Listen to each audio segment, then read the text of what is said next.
हकीम साहब को बहुत लंबी उम्र दे, बहुत मेरी मन से दुआएं निकलती हैं ऐसे शख्स, मतलब बहुत अच्छे, हमेशा सुखी रहें और बहुत अच्छी उम्र दे इनको। बहुत अच्छी है ये दवाइयाँ, मेरे को बहुत विश्वास है इन पे।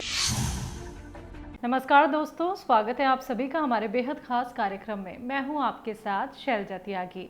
दर्शकों, सेहत और ज़िंदगी प्रोग्राम की टीम जैसा कि हर सिटी जा रही है अपने दर्शकों से मिलने, अपने पेशेंट से मिलने, जो हमारे साथ ना सिर्फ एक प्रोग्राम के माध्यम से जुड़े हुए हैं बल्कि हमारे प्रोग्राम का एक हिस्सा और परिवार के सदस्य हैं।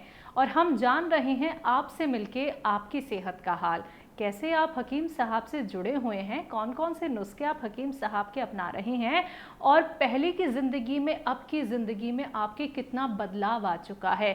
ये सारी खास बातचीत करने के लिए भी आज हमारे साथ मौजूद है हमारी एक खास दर्शक।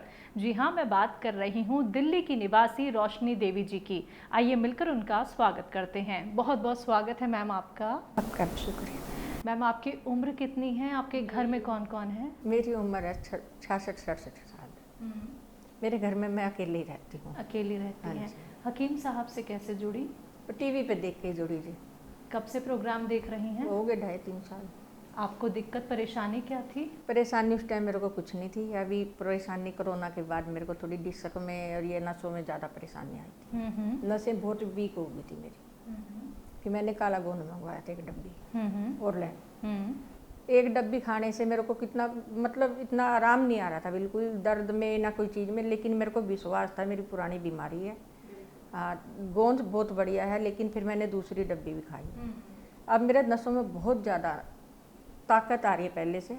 अभी थोड़ी प्रॉब्लम और है, और 1-2 डब्बी खाऊंगी ठीक हो जाऊंगी, मेरे को उम्मीद है पूरी। रोशनी जी, आप जैसे कि अकेली रहती हैं, घर का सारा काम तो आप खुद ही करती होंगी? खुद ही करती हूँ। खुद ही करती हैं। तो आप जो हकीम साहब एहतियात बताते हैं, परहेज़ बताते हैं, वो सब आप कर पाती हैं? मैं परहेज पूरा नहीं कर पाती थी, क्यों मेरे को करना पड़ता था। रोज़ पोछा नहीं लगाती थी, 2-3 दिन में वाइफर से पोछा टांग के लगाती थी। पहले मैं बैठ के उकड़ू लगाती थी। अब भी मैं थोड़ी सी प्रॉब्लम है मेरे को, मैं नीचे बैठ के जैसे बाथरूम वगैरह नहीं कर पाती ज़मीन पे। पहले वैसे या तो पसर के बैठती हूँ या फिर वैसे बैठती हूँ, मैं उकड़ू नहीं बैठ सकती। नहीं, मैं पहले उकड़ू बैठती थी। लेकिन मेरे को उम्मीद है मैं ठीक हो जाऊँगी। अभी 1 डब्बी मैंने बीच में गैप दे रखा है 10-15 दिन से गोंद का। मैं सिर्फ अलसी, 1 चम्मच अलसी और गोखरू का पानी ही ले रही हूँ। अब मैं दोबारा वो तीसरी डब्बी शुरू करूँगी। मेरे को उम्मीद है मैं बिल्कुल ठीक हो जाऊँगी, पहले की तरह उकड़ू बैठूँगी, उकड़ू पोछा भी लगाऊंगी, सब कुछ करूँगी जी। इससे पहले भी कोई दवाइयाँ खाई हैं आपने? पहले मैंने पैरों में, मेरे को काफ़ी पुरानी दिक्कत है, पहले डिलीवरी के टाइम की है। फिर उसके बाद मैं सीढ़ियों में गिरी थी, मेरा मांस फटा था, मेरे पैर हिलते थे बहुत ज़्यादा, थर-थर काँपता था मेरा शरीर। मेरे को हड्डी वाले ने ये बोला था आपके पैर बिल्कुल पिलर कमज़ोर हो गए आपके। मैं 30-32 साल से मतलब निकाल गई, मैं मेहनत करती रहती थी। कभी मैंने झाड़ू पोछा, कपड़े धोना कुछ भी बंद नहीं करा था, एक दिन के लिए भी। अब भी नहीं करा मैंने। सिर्फ बाल्टी उठानी बंद कर दी थी पानी की, मैंने पाइप लगा के भरना शुरू कर दिया था। और फिर अब मैं उठाने लगी, 8-10 किलो वजन मैं उठा लेती हूँ। मैं परहेज नहीं कर रही हूँ, लेकिन मेरे को बहुत आराम है। आराम है आपको? बहुत आराम है। गोंद सिया कड़वा लगता है आपको? मेरे को कड़वा से भी ज़्यादा दे दो मेरे को नहीं लगता। मैं काली जीरी हो, कड़वा गोंद, मैं सब खा लेती हूँ, ऐसा कुछ नहीं। तो मेरे को गोंद सिया आप अकेले खाती हैं या किसी के पहले 1 डब्बी मैंने अकेले गोंद खाया है, 1 टाइम खाती थी मैं, अब भी 1 ही टाइम खाया। अब मैंने अलसी के साथ खाई थी दूसरी डब्बी, उससे ज़्यादा आराम मिला मेरे को। और जो पेन था उसको मेरे को गोखरू के पानी से मिला है। अलसी और गोखरू के पानी से मेरा दर्द गायब हो गया। जो मेरे घुटनों के नीचे बोल टाइप में बनता था वो गायब हो गया। मेरा पैर नहीं मुड़ता था, मुड़ जाता है मेरा पैर। हाँ जी, अब मुड़ता है। घर में और कोई नुस्खा बनाती हैं आप हकीम साहब का? हकीम साहब का भी और कोई नुस्खा नहीं बना रही हूँ मैं। वैसे मतलब वैसे मैं शुरू से ही, जैसे हल्दी है, एलोवेरा है, मैं लेती रहती हूँ। मैंने घर में ही उगा रखा है। अच्छा। मैं लेती रहती हूँ ये चीज़ें। देसी मेथी भिगो के ले ली कभी बीच बीच में, कभी एलोवेरा ले लिया, हल्दी ले ली, ये चीज़ें मैं लेती रहती हूँ जी। अब मैं बनाऊंगी ये 6 चीज़ का चूर्ण जो हकीम साहब बताते हैं, ये भी मैं बनाऊंगी। मैंने सिर्फ थोड़ी सी अजवाइन साफ करनी है, बाकी सब कुछ तैयार रखा हुआ है। जब पहली बार हकीम साहब का आपने प्रोग्राम देखा, फिर आपको क्या लगा कि मुझे नुस्खे अपनाने चाहिए, मुझे यूनानी ट्रीटमेंट लेना चाहिए? क्योंकि आप भी जानती हैं ये जो दवाइयाँ हैं, ये जो नुस्खे बहुत आराम से असर करते हैं, लोग इनकी तरफ जल्दी जाते नहीं हैं। रोशनी देवी जी, तो आपको विश्वास था कि आप ठीक हो जाएंगे और घरेलू नुस्खे ही आपको ठीक कर सकते हैं? विश्वास बहुत ज़्यादा था। जब भी मैंने 1 डब्बी में मेरे को आराम नहीं मिला, मैंने कम से कम 5-6 महीने, मान लो 5 महीने में 1 डब्बी ख़त्म करी होगी। जी। मैंने दूसरी डब्बी शुरू करी है फिर उसके बाद। और उसके बाद तो मैंने इकट्ठा ही माल मंगवाया औरों को भी मदद करने के लिए, किसी और का भी भला। जब मेरे को इतना नसों में ताकत आ रही है तो सबको भी आएगी। मैं बहुतों को बताती हूँ कि आप चाहे मेरे से ऑनलाइन नंबर ले लो, चाहे आप जगह पूछ लो या मेरे से मंगवा लो, तो औरों को भी बताती हूँ। तो ये नेक काम बहुत लोग मंगवा रहे हैं, बहुत लोग मंगवा रहे हैं, मेरे कहने के बाद बहुत ले रहे हैं जी। कईयों को मैंने खुद ले जाके दी है। लगभग कितने लोगों तक आप ये मैसेज पहुंचा चुकी हैं कि उसका तो मेरा कोई हिसाब नहीं लगा। वो अपनाएं? पार्क में या सत्संग में कहीं भी जाते हैं, सबसे आस पड़ोस में सबसे कहती हूँ मैं तो। अच्छा। उसका कोई लिमिट नहीं है मेरा, कितनों को बहुत सबसे ज़्यादा ऐड करती हूँ जी।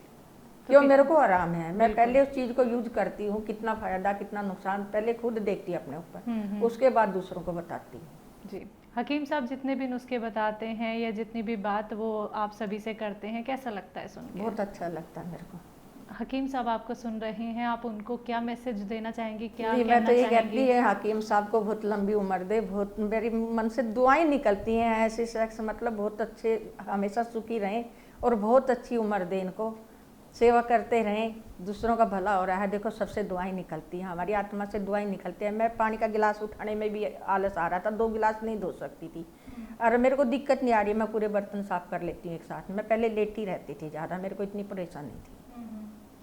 तो अब आप खुद का ख्याल खुद ही रख लेती हैं रोशनी जी, क्योंकि आपका ख्याल पहले रखने वाला बस तो ये था कोई नहीं है। फालतू काम मैंने बंद कर रखा था, कहीं सफाई वफाई नहीं करती थी ज़्यादा, अभी कोई चीज़ भारी नहीं उठाती थी बीच में। अब मैं थोड़ा थोड़ा करने लगी हूँ बीच में। अब करने लगी मैं हाथ से। कल मैंने कम से कम 1 बाल्टी 1.5 बाल्टी कपड़े हाथ से ही धोया मैंने कल शाम को। बीच में छोड़ दिए थे, मेरे बैठा ही नहीं जाता था मेरे से, सबसे ज़्यादा लेटी रहती थी मैं। जैसे कि आपकी एक बेटी भी हैं, तो बेटी को भी आपकी तकलीफ ज़रूर पता होगी, तो अब बेटी का क्या कहना है? बेटी तो मेरी ठीक पता उसको, मैंने कहा मैं उसको पता, मैंने उसको भी दिया था, बेटी को भी दिया था काला गोंद दमाद के लिए। बेटी की बेटी को भी दिया था, उसको वहाँ से निकल रहे थे इसका सिया गोंद, ये मोरंगा का गोंद। पर उसके यहाँ प्रदूषण है, हलवाई का सामने दुकान है ना, और कई अर्जेंट चलते, उसको आराम नहीं आया कि वो प्रदूषण की वजह से नहीं आया। मैं तो यही समझ रही हूँ, गोंद में कमी नहीं है, लेकिन उसके 7-8 अर्जेंट चलते हैं सामने। जी जी जी। क्यों हम रहते थे, हमें भी इन्फेक्शन रहता था। हाँ, मेरे घर वाले को रहता था, आंखों में दाने बन जाते थे, खून फूट फूट के निकलता था। वहाँ से आने के बाद ठीक हो गई वो, उसकी वजह से उसको आराम नहीं आया। बेटी आपको देख के कैसा महसूस करती हैं आप? बेटी देख के तो मैं बेटी को बताती नहीं हूँ, थोड़ी मेरी बेटी को डिप्रेशन है, मैं कभी बेटी को फील नहीं होने देती अपनी परेशानी। मैं वैसे तो किसी को भी नहीं बता के राजी अपनी परेशानी, मैं खुद ही झेलने की कोशिश करती हूँ, पर बेटी को तो मैं बिल्कुल भी नहीं बताती हूँ।